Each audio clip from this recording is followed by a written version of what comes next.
essa ambiguidade radical, e Kant chamou isso de insociável sociabilidade. Nós temos as duas tendências, a tendência à sociabilidade e temos o elemento conflitivo. E isso aqui vai ser muito importante para vocês no que diz respeito a finanças, ao comércio, ao negócio, etc, etc, etc. Tá?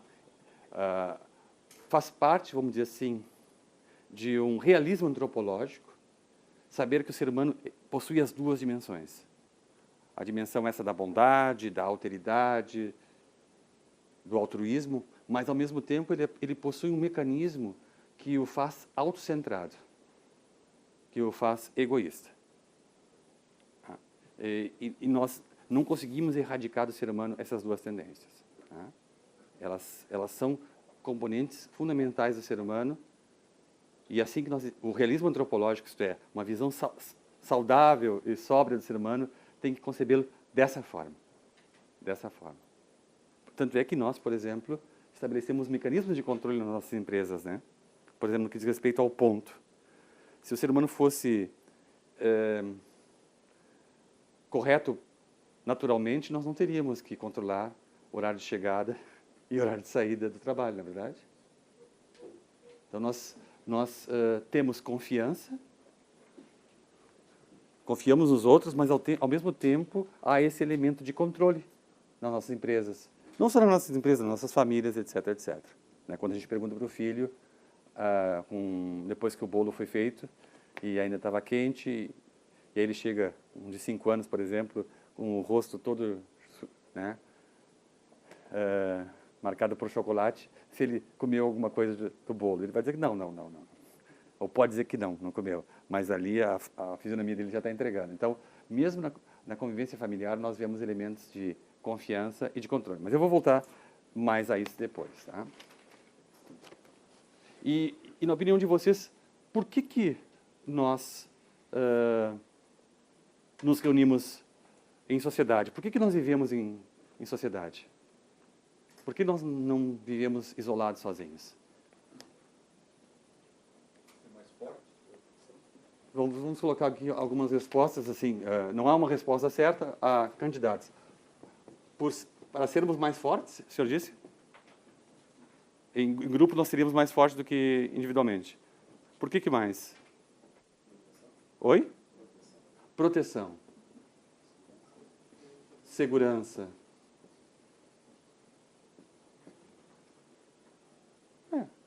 Esses são elementos. Alguns vão dizer que, por natureza, isto é, faz parte da natureza humana querer viver de modo gregário. Alguns vão dizer assim, por medo dos perigos naturais, medo dos animais, das feras, como aparece nos sofistas, na Grécia Antiga, nós vamos nos reunir em sociedade, em grupos. E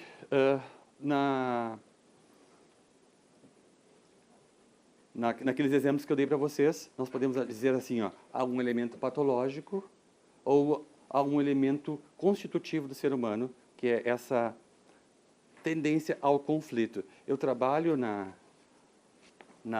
advocacia penal, advocacia criminal em Porto Alegre. E eu convivo permanentemente com conflito na minha atividade como advogado. O advogado vive do conflito. Se não houvesse conflito, ele perderia o emprego. Seria só administrativo, nós precisamos do contencioso, vamos dizer assim. Precisamos do conflito. A conflitividade nos dá emprego. Inclusive a Lava Jato, como vocês viram aqui já com o Dr. Sérgio Moro. Vocês imaginem uma briga de vizinhos. Tá? Quando vizinhos brigam, pode acontecer que um vizinho que se sente vítima vá a uma delegacia e registre uma ocorrência. Né? E aí vamos para uma audiência de conciliação, em que nós podemos eliminar a contenda com um pedido de desculpas recíproco. Mas se a vítima não aceita esse acordo, aí nós temos que ir para algo chamado transação penal, que o Ministério Público oferece para o autor, suposto autor daquela ação, a possibilidade de pagar R$1.000, R$2.000, sei lá, para uma instituição de caridade, ou seja, a instituição que for, e aí se encerra por ali, não teremos um processo. Então, aqui em Porto Alegre, aqui perto de nós, aqui na PUC, há um juizado especial criminal, o GCRIM, no bairro Partenon, em que permanentemente nós vemos conflitos dessa natureza, briga de vizinhos. Então, pessoas que vivem muito perto e que brigam. Uma vez eu estava falando numa aula sobre o que é o ser humano, que é a pergunta da antropologia, e eu não atuava no direito naquela época ainda, não tinha estudado direito, não atuava no direito, atuava só na filosofia. Aí um aluno do direito disse assim: professor, se tu quiseres saber o que é o ser humano, em vez de dar aí 4 créditos, 60 horas de teoria sobre o ser humano, vá assistir a uma audiência numa vara de família de Porto Alegre. Aí lá tu vai ver o que é o ser humano em ação. Então, eu quero chamar a atenção para essa ambiguidade radical que vai iluminar toda a nossa exposição hoje. Tá? Essa dupla tendência, como afirma um autor famoso chamado Blaise Pascal, que é filósofo e físico, nós somos infinitamente grandes, orientados para grandes coisas e, ao mesmo tempo, infinitamente miseráveis. Tá? Essa é a tensão que habita em cada um de nós. Ou como Hannah Arendt, quando fala sobre a Segunda Guerra Mundial, sobre o nazismo, né? Ela fala da banalidade do mal. E ela diz que não apenas aqueles que conduziram milhares, milhões de pessoas para a morte são expressão do mal.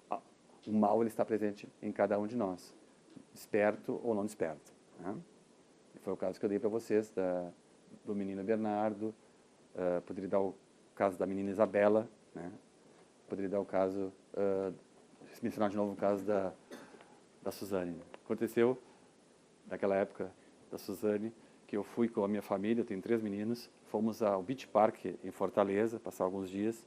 Aí na volta, no voo de Fortaleza para Brasília, Porto Alegre, meu filho, acho que tinha uns 7 anos naquela época, ele disse assim, sentado no meu colo no avião: pai, quando tu morreres, esse teu celular aí vai ser meu? Eu disse assim: sim, filho, tudo que eu tenho, ou pouco que eu tenho, vai ficar para ti e para os teus irmãos. Que ele já teve 2 perdas grandes de patrimônio, né, quando nasceram os demais. Né? Primeiro perdeu a metade, depois perdeu 66% do pouco que ele ia herdar. E aí me abraçou e me beijou e disse: pai, mas eu te amo muito, eu não quero que tu morras. Então, o celular ficava ali, né? Mas depois daquela experiência, por via de dúvidas, de noite, quando eu vou dormir, eu sempre tranco a porta do meu quarto. Vá que ele queira uma tutela antecipada do celular, né? Então vamos cuidar. Bom,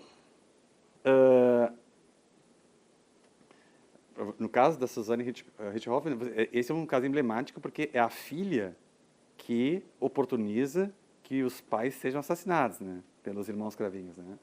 Então vocês veem filha, filho, muita proximidade.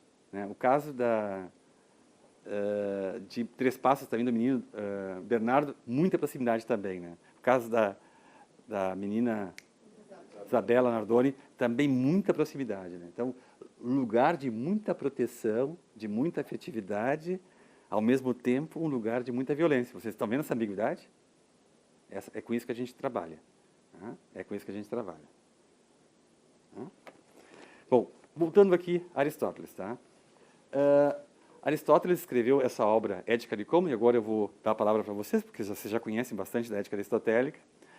E a ética aristotélica é uma ética da felicidade, é uma ética da virtude, né?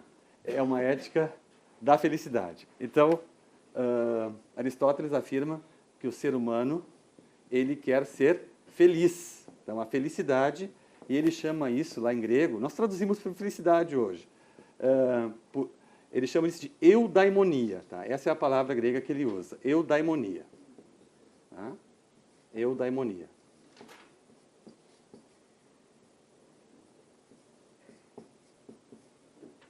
E nós costumamos traduzir por felicidade. E até aqui nós não temos problema nenhum. Se eu perguntar para vocês se vocês querem ser felizes, suponho que todos dirão que sim. Agora, o problema começa quando eu pergunto para vocês em que consiste a felicidade. Em que consiste a felicidade? E Aristóteles tinha noção dessa problemática. Né? Ele apresenta alguns candidatos.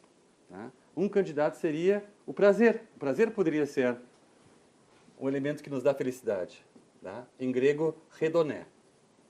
Daí vem hedonismo. Tá? Mas ele diz que não pode ser o prazer. Né? Não pode ser o prazer. Vocês imaginem, se tudo fosse prazer, nós não saberíamos o que é prazer.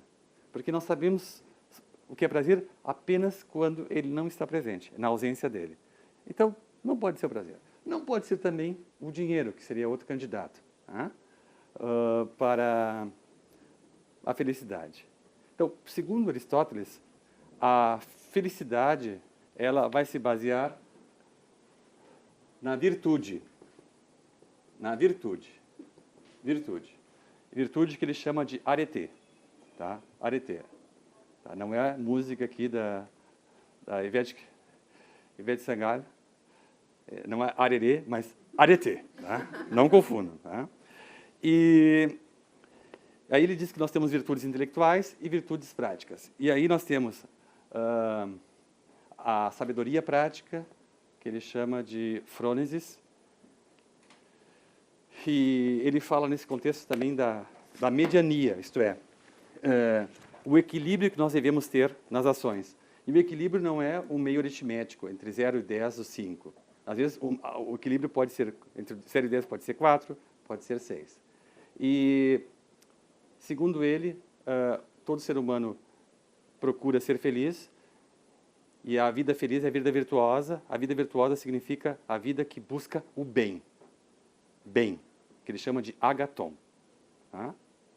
Essa é a nossa busca. Então, a bondade, o bem, é o elemento que norteia, ou que deve nortear, a nossa vida. Tá? E nessa obra Ética Nicômaco, ele fala da justiça e fala também, por exemplo, da amizade. Tá? Filia, que é uma das palavras gregas para amor. Temos, em amor em grego temos eros, que é o amor sensível, temos a filia, que é a amizade, mas pode ser sensível também. E agape, que na tradição depois cristã, que aparece bastante fortemente, que é a caridade. Tá? Então, esses são alguns elementos que aparecem na ética aristotélica. Então, o nosso telos, tá, é uma ética teleológica, o nosso telos deve ser o bem. E aqui, no que diz respeito à convivência humana, o bem comum. Tá bem? Tá? Então, a busca do bem. Até aqui, tudo compreendido? Estamos revisando algumas coisas que vocês já viram. Tá?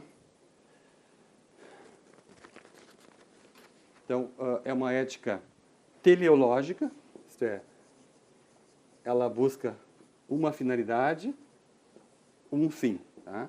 E o fim é a boa vida, ou a vida boa, como queiram traduzir aí. Tá?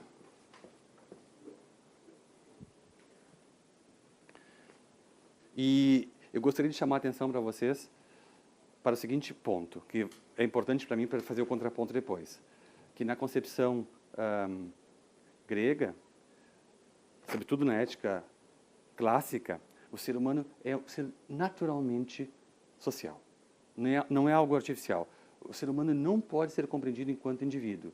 Ele é compreendido apenas como remetido, como relacionado à polis, à cidade-estado. Tá? A noção de indivíduo é uma noção posterior.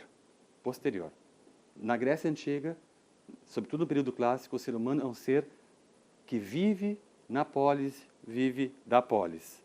Vive na polis. Tá bem? Rapidamente, bem rapidamente, só vou mencionar, nós temos reflexões éticas também na filosofia da Idade Média, então, o segundo momento. E aí, nós temos dois autores, grandes autores na filosofia medieval, que são Santo Agostinho, que é a passagem da Idade Antiga para a Medieval, já mencionei Agostinho antes, e Tomás de Aquino. Esse é um grande autor, e Tomás de Aquino ele vai estar na linha, vamos dizer assim, de Aristóteles, tá? Mas eu não vou desenvolver esses autores medievais aqui, que não é o que nos interessa.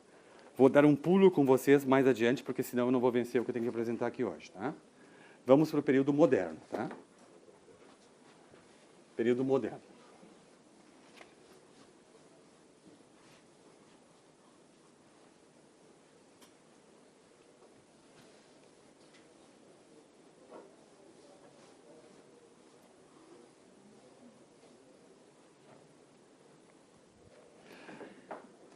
E nós vamos datar esse período ali pelos séculos XV, XVI. Tá?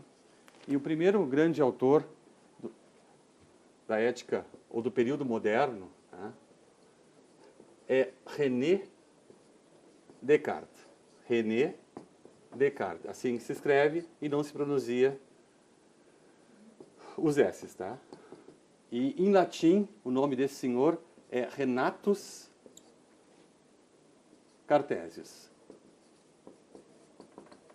Tá? Renatus Cartesius. Aí vem cartesiano. Tá? Renatus Cartesius. Naquela época era comum escrever as obras científicas e filosofia também como uma espécie de ciência em latim. E Descartes já estava na era da inovação, ele escreve uma obra em francês. Essa obra é de fácil leitura. Se vocês quiserem ler uma obra filosófica introdutória, é O Discurso do Método, ou O Discurso sobre o Método. Tá? É uma obra de fácil leitura, vamos dizer assim.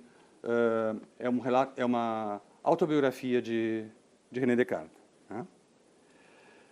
E ele é famoso por aquela expressão penso, logo sou. Na verdade, o que interessa aqui para nós é que nesse período vai surgir fortemente a noção de sujeito e de indivíduo. Tá?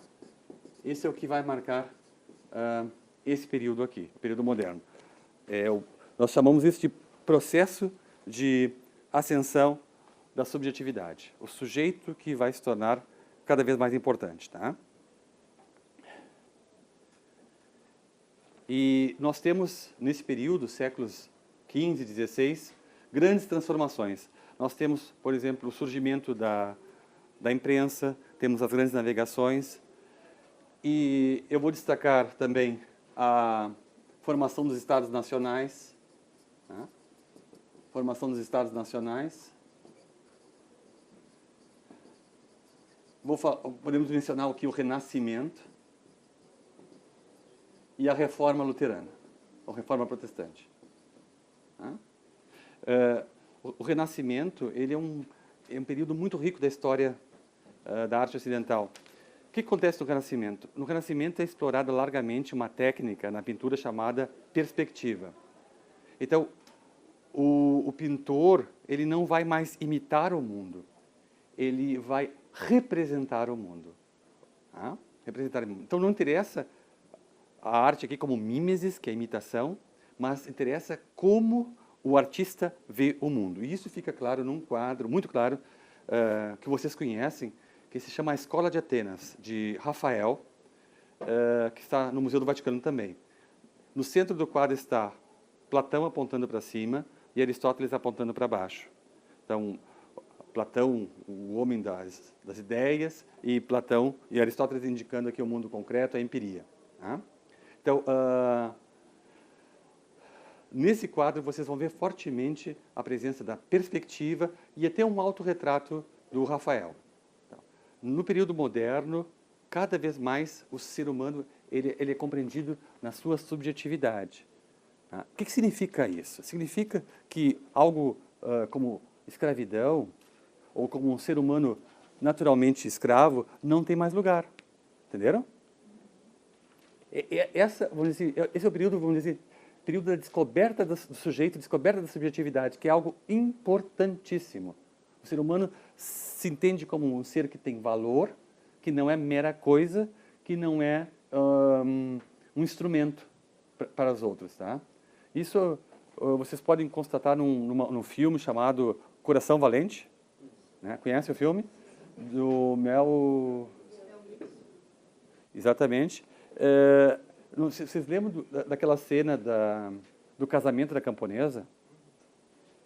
A camponesa casa e ela não passa a noite de núpcias com o marido, né? Mas com...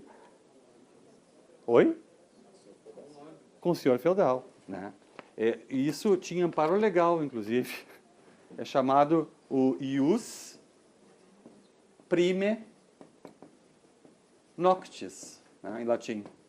É melhor dizer em latim, porque essa coisa é tão absurda que é melhor dizer em latim. Tá? É o direito da primeira noite. Tá? Então, quem passava a primeira noite com a noiva não era o noivo, mas o senhor feudal. Vocês imaginem isso hoje. Né? Eu assisti a um filme na Alemanha, acho que 1 ano e meio, chamado 300 palavras em alemão, 300 Worte Deutsch, que é uma comédia politicamente incorreta, e isso é dito no filme. Turcos que vivem na Alemanha casam com turcas que vêm da Turquia.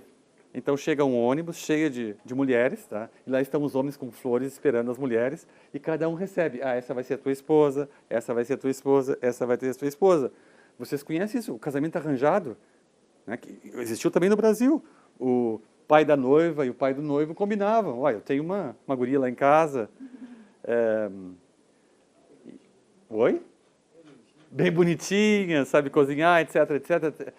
Prendada. E aí ele queria achar uma esposa, o outro homem para o filho, e aí combinavam e era assim. Vocês estão entendendo o que eu estou dizendo? O que significa o papel a descoberta da subjetividade? A mulher, nesses casos que eu mencionei, tratada como uma coisa, né? Como um produto, como um bem vendável. Né? Então, no período moderno, nós teremos, pelo menos em tese, uma grande valorização do ser humano entendido como sujeito, entendido como subjetividade. Né? É aí que começa. Nós somos herdeiros, vamos dizer assim, dessa tradição. O sujeito no centro.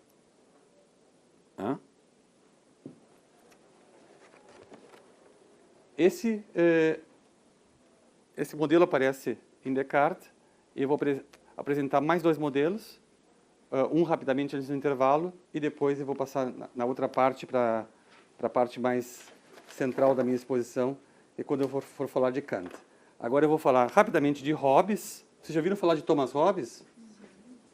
Thomas Hobbes. Conhecem alguma obra dele? Uma obra famosa dele é chamada Leviatã. Tá? Leviatã é um monstro veterotestamentário que aparece no livro de Jó. Vocês lembram que no pensamento de Hobbes há um estado de natureza? Estado de natureza. Então, antes de nós chegarmos ao estado, tá? Nós vivíamos isolados, tá? Isolados. E esse estado era um estado de guerra de todos contra todos. É um estado chamado de estado de natureza, em que o homem era lobo para o próprio ser humano. Tá? E o mais forte destruía o mais fraco. Ou o mais ardiloso, mais esperto, destruía o menos esperto. Tá? Mas eles chegaram à conclusão que assim não dá para viver. Nós vamos ter que estabelecer um pacto de respeito mútuo. E aqui nós vamos ter o contrato social. Isso significa o seguinte: eu vou abrir mão da minha liberdade, vou entregar parte da minha liberdade ao soberano, e em troca ele vai me dar o quê? Proteção, segurança. Exatamente, segurança e proteção. Porque aqui, nesse autor, isso aqui é muito importante, o ser humano ele é pensado como um ser autointeressado, que age estrategicamente. Então, o ser humano como um egoísta, autointeressado, que instrumentaliza os demais. E nesse exemplo concreto, para que eu possa sobreviver, e a categoria fundamental aqui é autoconservação, tá? Autoconservação, eu abro mão da minha liberdade, ou parte dela, e em troca eu recebo proteção. Vocês entenderam o esquema? Então, em vez de nós nos autodestruirmos aqui, ou destruirmos mutuamente, tá? Nós vamos entregar a autoridade ao Wilson, tá? A nossa parte dessa liberdade ao Wilson, e em troca ele vai nos dar proteção. Assim como acontece na nossa vida diária no Estado brasileiro. Nós nos privamos de certas coisas, por exemplo, imposto de renda sobre pessoa física, 27,5%, conforme a faixa salarial. Então, nós abrimos mão compulsoriamente de parte do nosso salário, e em troca o Estado nos dá segurança, educação, saúde. É isso que acontece. Tá? Então, nós permitimos que o Estado abocanhe parte do nosso salário e, em troca, ele nos dá todas essas benesses, né? Nós não precisamos pagar educação privada para os nossos filhos, não precisamos pagar o segurança de rua e nem o seguro de saúde privada. Tá? Oi? O mundo de Alice. Em outros países isso funciona, né? Em que a carga tributária é maior sobre a renda, mas em troca, né? E o exemplo clássico que eu posso dar é a Alemanha, um país que eu conheço bastante bem, escola gratuita, segurança funciona e segurança, tirando os terroristas de hoje, também é algo onipresente. Tá? Então, esse é o modelo do contrato social. E isso vai marcar profundamente o nosso tempo. Tá? Nós, cada vez mais, vamos abandonar aquele modelo antigo de uma sociabilidade natural, de realização no outro, e vamos adotar esse modelo aqui do contrato. A nossa convivência é, de alguma forma, um mal necessário. Um mal necessário. Um mal necessário. Como você sabe. É bom, por exemplo, no prédio não estar sozinho por proteção a um assaltante, mas, ao mesmo tempo, eu me incomodo com o barulho de baixo ou de cima, do apartamento de cima. Você tem 5 crianças jogando futebol às 11 da noite. Tá? Ou ontem à noite, quando, não sei porquê, um vizinho vibrou com o gol do Palmeiras, sem motivo nenhum. Né? Ou se o vizinho de cima ou de baixo fuma e tu não és fumante, e aí tu sente a fumaça entrando pela janela da cozinha ou pelo banheiro. Então, vocês entendem? A convivência seria um mal necessário, nós precisamos conviver, mas, em última instância, nós preferiríamos ficar um pouquinho mais sozinhos, nesse modelo aqui. Tá? Então, é o indivíduo, tá? Pensado a partir de si mesmo, como um ser egoísta, autointeressado, que procura sua autoconservação. Tá? E, logo em seguida, nós vamos ver o modelo kantiano, que se distancia disso, e daí eu vou começar a fazer também aplicações. Tá? Vamos fazer um intervalinho agora, 20h38, e voltamos daqui a alguns minutos. Tá?